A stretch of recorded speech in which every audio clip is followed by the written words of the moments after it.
Kirstie. It's really nice to meet you. We're really excited to read Milwaukee Deep. We already have read it. Shh. But, so if you can just start with, like, just a general overview, like, how'd you get the idea for this novel? We'll start with that. How'd you get the idea? How I got the idea, well, like a lot of Milwaukee Deep, that actually is true. That comes from a space, a true space. Mm-hmm. I have done a lot of ghostwriting in the past, and there really was a local family who had hired me to do a portion, like novelize their family history. And while I was doing that, I really did find some information on this fascinating little island, Vieques, that I had no idea existed, more or less the incredible history that was behind it. And that actually is part of the setup of the book, and that part of it is true. Awesome. And then your main character, did she, like, spring up from that? Was she based on yourself? Where did you get the inspiration for Amber's she's not autobiographical. She's not me. Mm-hmm. I get that question a lot, and I think that that's such a wonderful question because it means that I captured her in such a way to make her feel real. But she is authentic. So I think there's parts of me in her, but she has a much different background. There's a lot of things that are different. She's much younger. She's a much better fighter than I am. But I really love her. She, like many of the characters, they're all fictionalized characters. But I think she came from who I would want to be. Oh, that's cute. Yeah. I like that.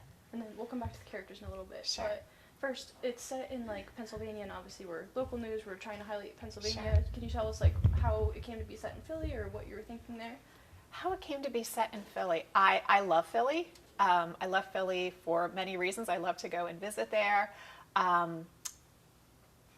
And I also, of course, liked it because there's a lot of fighting in the novel. And, of course, it's the basis of Rocky. I've actually gone up there and done the Rocky run in Philly.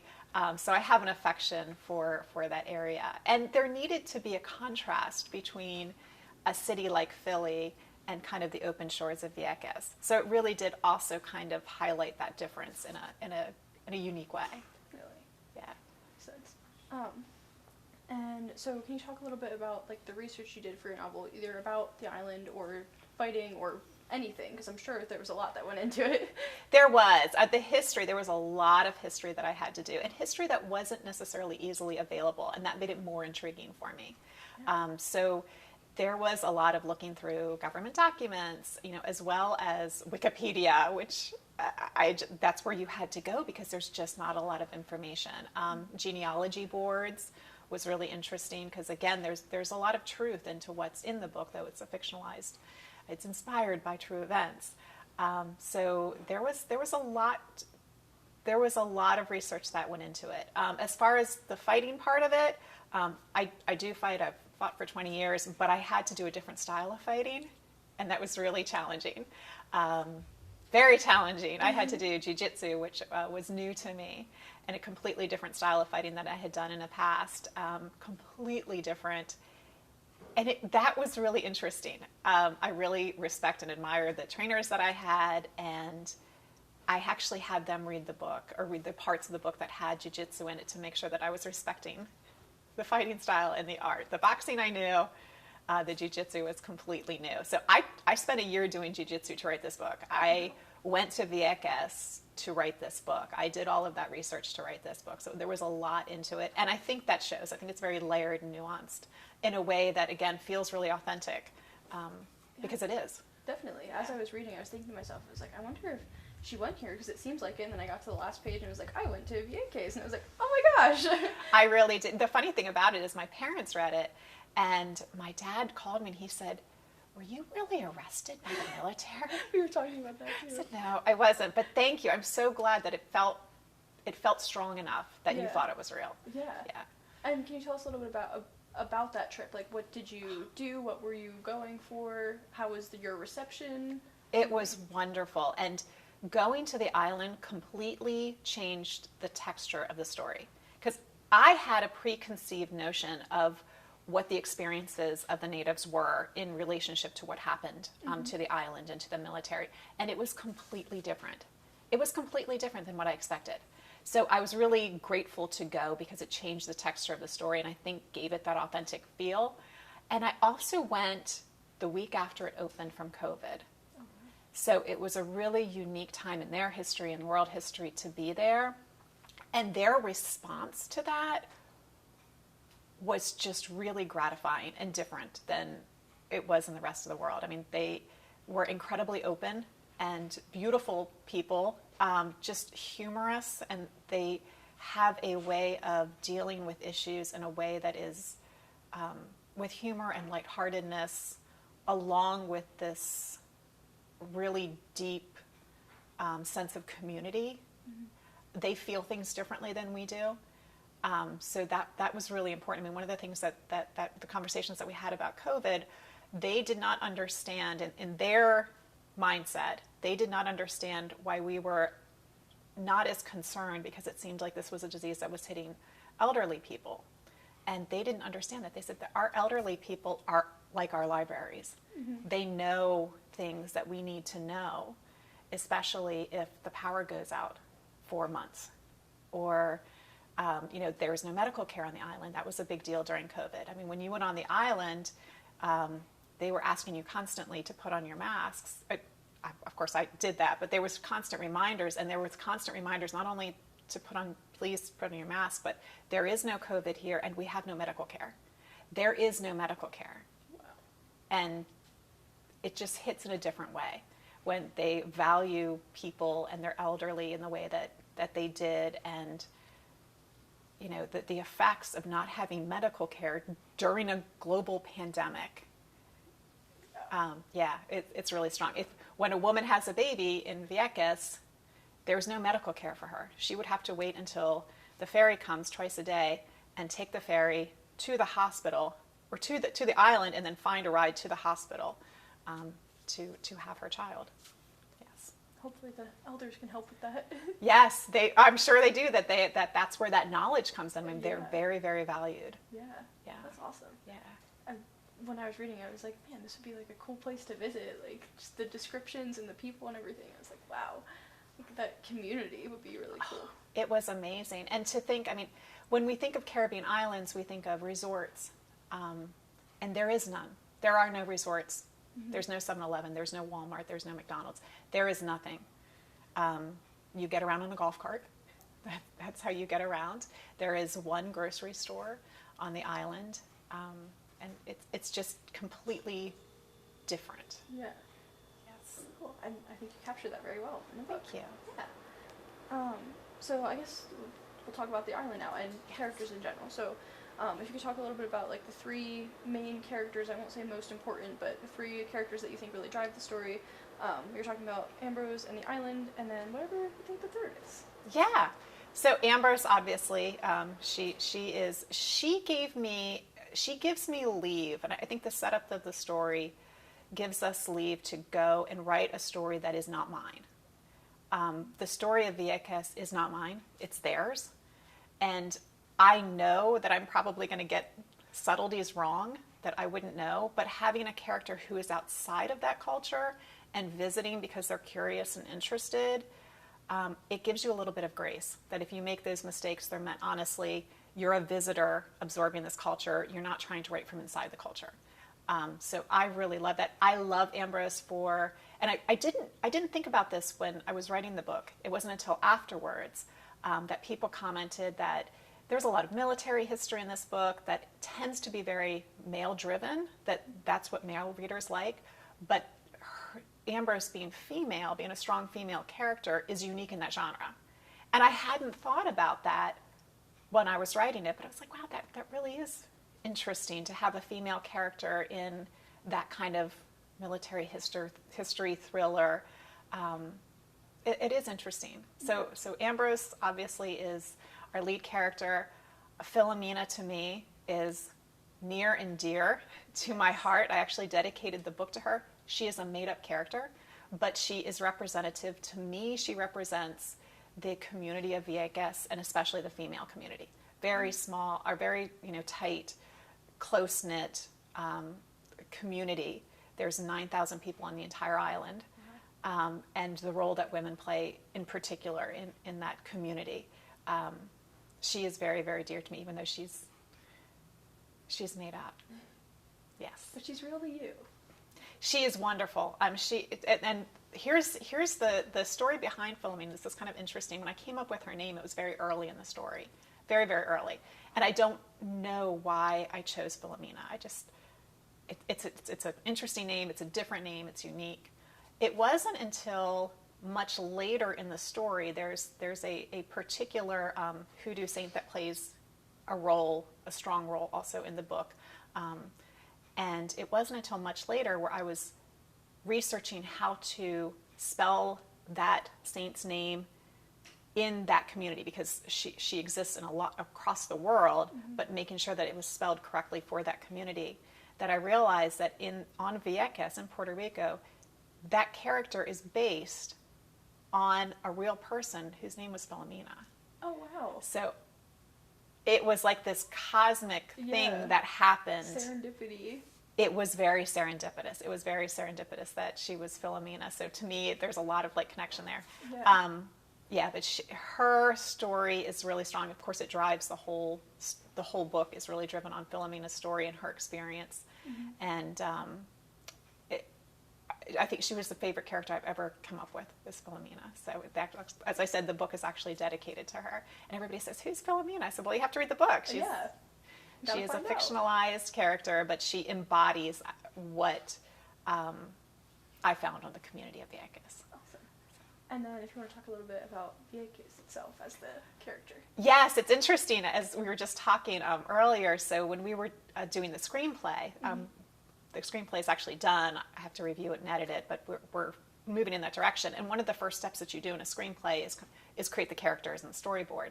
And so I was working with our screenwriter, Colleen Tidd, who was fantastic, and she had developed, here's your character board of all your characters. And I looked at them, I said, that's fantastic, but one is missing. And she's like, well, what's missing? What did I miss? I said, the island itself to me is a character. And the story of Vieques mirrors so much the story of humanity and sometimes our personal lives. And that was important to me. So you have, Ambrose, who has some personal trauma.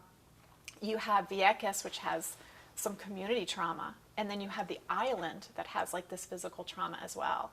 So the mirroring of those and how that connects them in a really intimate way across kind of land and culture and people, and that those things can be absorbed. And I think that was really interesting, that in my mind, Vieques, the island, has absorbed both the trauma and the love and joy of the people.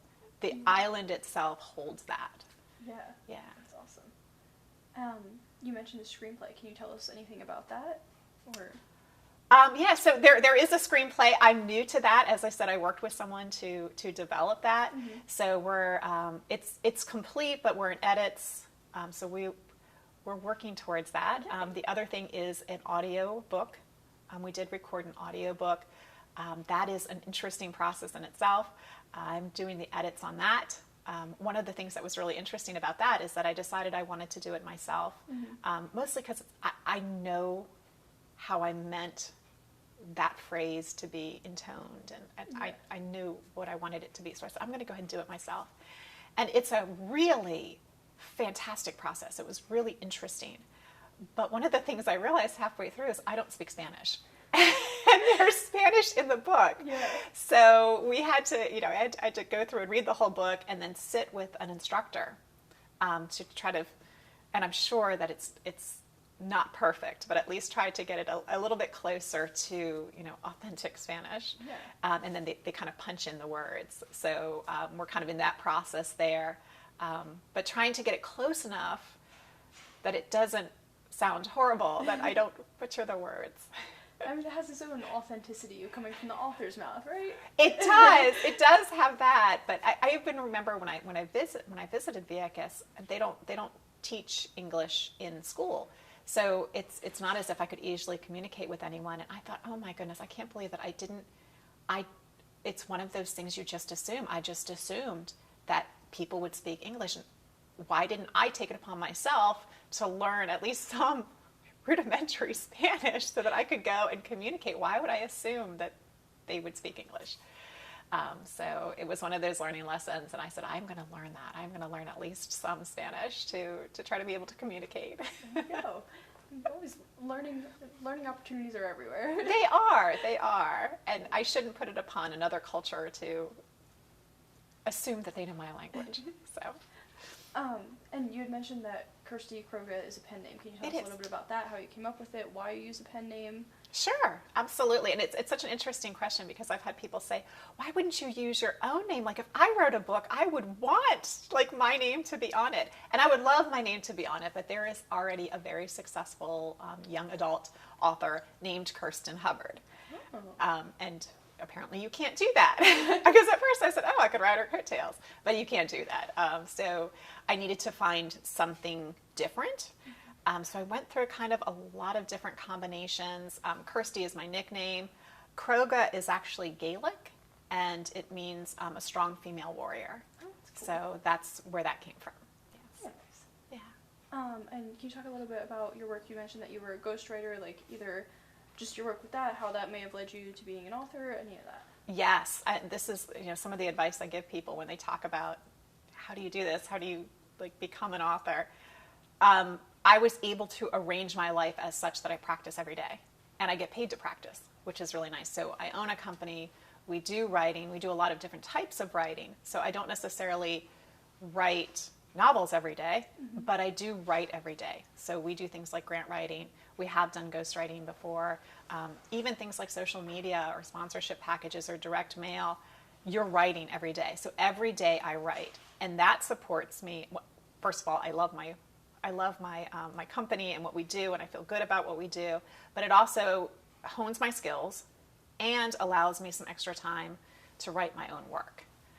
So that was really important. It's kind of building a life that leads you in that direction, so that you're practicing every day, and very few people can just write whatever novels that they want are in their little head. Like, we have to make a living and pay bills too. So that allows you to do both. Yeah, definitely. And it sounds like you always liked writing, but did you always think that you might want to be an author, or did this sort of just come out of nowhere? I always wanted to write. I always wanted to be an author. When I was little, I wanted to be actually a sports reporter. Oh, cool. That was that or a football coach was my dream job. Yes. So I always wanted to write, and people who have known me since I was little, when I finally wrote my first full-length novel, finally did it, they were just so thrilled, and it felt to them as if I was like fulfilling that purpose, and it feels to me like I'm fulfilling that purpose. So I've always wanted to write. Yeah. And do you have any plans for future books, or maybe more in Amber's? So I have, yes, this is definitely a series novel. I can't leave her where she is. It was definitely a cliffhanger at the end. So the second book is well underway. I need to get to Poland to be able to finish it, which is a little tricky right now with the global politics. But I can't wait to go. Those characters have so much more in store for them, and the world has so much in store for them. That I'm eager for that. Also working on a horror novel and a second screenplay. Awesome. Yes. It's really exciting. Yeah, it is exciting. It is exciting. And once you do it once, it's just like anything in life.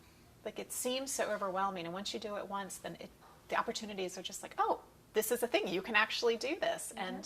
And one of the things I'm most proud of is once I did this, my son started writing a book. And awesome. Because to him, it's like, that's something people can do. Yeah. So I'm really excited about that. And I told him, too, that it's much better to start when you're younger, because you're going to get royalties for the rest of your life. I've sold myself a little short. Do it while you're young, and you're going to get a lot more benefit over the long run. That's funny. And you might have touched on this a little bit earlier, Sure. but do you have any advice that you would give somebody who's trying to start writing or become an author? Sure. The way that as far as the writing process, write like your grandmother prayed. Write like your grandmother prayed every day. You write when you're upset. You write when you're happy. You write when you're joyous. You write when you see injustice in the world. You write when you're depressed. You write when you're angry. Remember how your grandmother prayed? At least my grandmother prayed twice a day. Every day she prayed. You write like your grandmother prayed. That's how you get through that process. If you want to have it published, that's a whole nother world. And I think for most people who are writers from the start, that's much more, that's a little more scary. The publishing process is just a little more intimidating, and marketing and having to be out there feels sometimes to kind of the classic reclusive writer. That seems a little bit outside of your comfort zone, but it's so worth it if you have something that you're passionate about. I mean, I'm passionate about this book for many reasons. It's not just that it's my work, it's that I'm telling a story that I think is really important and I think is incredibly relevant to where we are now and says important things. So to me, it is vital that get out, that you're the voice now. You have owned the story some, it's your voice now, and you are now responsible for a solution. Awesome. I've never heard that, right? Like your grandmother prays. I love that. Such a good phrase. I wrote that. There you go. There you go. Always writing, right? Yes, exactly. Exactly. And is there anything else that we didn't touch on that you want to get out there, or? No, I think you've asked like really amazing questions, really great questions. Yeah, I think that's. Is there anything that you want to? Just like some fun facts about you. Are you originally from Franklin County, or did you move there? Yeah, I'm originally from Frederick County, Maryland. Oh, okay. Actually. Okay. Yes, so I'm originally from Frederick County, Maryland. I've been in Waynesboro for about 17 years. Okay. So we've been there for a very long time. I've raised my son there. We love Pennsylvania. It's the history. I'm of course a history buff, but the history in Pennsylvania is compelling. And I think a lot of it, I think we know kind of the surface of it, but I think there's a lot underneath that we're now developing. I think there's such a push towards telling the fuller story of history. And I think Pennsylvania is a great place for that to happen. And I've seen it happening some. I know Harrisburg has done some really interesting things with telling that fuller story. So yeah, I love Pennsylvania. I love the farmlands. I love the mountains. I love the cities. I love the grit of Philly. Yeah. Yeah. You got everything, right? It really does. I mean, and to me, there's something that feels like home with, like, you know, the farmland and that barn. We all know that Pennsylvania barn. Yep. It's just iconic. And let me ask you this, in regards to your business, Mm-hmm. when did you guys open, and what's the official name of the business, so we can make sure we get that all in the article? Yep, sure. So it's Ghost Writer LLC. We opened we're 7 years old. So do the math there. Okay. I'm thinking 2016, something like that. I'll have to go back and see to give the exact information. But what's interesting about that is that I'd worked in nonprofits for like 20 years. And saw the same issues over and over and over again with nonprofits, no matter what their size was or their mission was, that there was a couple things that stopped them from meeting their mission. And one was a lack of marketing and development, and the other was like executive services, boards, and strategic planning and things. So I came up with a business plan, completely unique business model, and I won the Penn State Lion Tank. I did like a business competition and won it, and that's how my company started. Wow. So, yeah, but it's Ghost Writer LLC. Perfect. Long story. And then, if you don't mind, almost talking like a resume of what your career has looked like. I'm going to step back over here so you can tell me really, like, maybe your schooling situation, when you won that, and you know, your time in nonprofits. Just kind of almost like display it out, so we have everything right there for the Meet the Author piece. Sure, absolutely. Okay. Thank you. So, as I said, I always wanted to be a writer. I remember in 8th grade always winning the sentence challenges. We had sentence challenges, and I always wanted to win that sentence challenge, and I loved that. I worked in nonprofits for over 20 years, and I think that work allows me to speak about social issues and see interactions, because I worked with a lot of different organizations. So I worked with people with developmental delays. I worked with animal shelters. I worked with libraries. I worked with history places. So I had a lot of different experiences. And from that, what I learned was that regardless of the size of the organization or what the mission of the organization was, there were certain things that prevented really great organizations with fantastic solutions from meeting their mission more fully. and from scaling their mission. And so I developed a business model that allowed access points to nonprofits, regardless of their size, so there's different entry points, to have those kind of services that they can't afford to have internally, but which amplify their work. So things like grant writing and sponsorship packages and direct mail pieces and donor database management and social media, all of the things that we know Business 101 drive an organization forward, they also applies to nonprofit. So we developed a unique business model that leveled the playing field so that smaller nonprofits and local nonprofits could have access to those services. And that actually won a business competition. We won the inaugural Penn State Lion Tank. And that's where our organization came from. It's called Ghost Writer LLC. We've been in business for 7 years now. We have a staff of 5 plus 1 part-time person and about 7 contractors. And we have writers and editors and graphic designers and social media experts, donor database people that really come together and give the organization what they need when they need it. So organizations can pull down the services that they need when they need it, which is really flexible and fluid, which works well for nonprofits and gives them a fantastic return on investment. And we've been able to, we change the world every day, and I'm proud of what we do every day. And that also gives me practice and at writing. So I write every day, and it also allows me the time to write my own work and some leeway to write my own work. And this has been, Milwaukee Deep has been the first effort in that. So the book can be found locally at WBO Gym, Waynesboro Gym in Waynesboro, Pennsylvania, Elite Mac Martial Arts in Waynesboro, Pennsylvania, Sweet Dandelion in Mercersburg. It can be found at my office at Ghost Writer LLC in Waynesboro. Autographed copies at KirstieCroga.com. There's also an entire merch line there at KirstieCroga.com. And it can also be on all the national retailers. So from Amazon, it's in Kindle version, Barnes & Noble, Books A Million, Target, Walmart.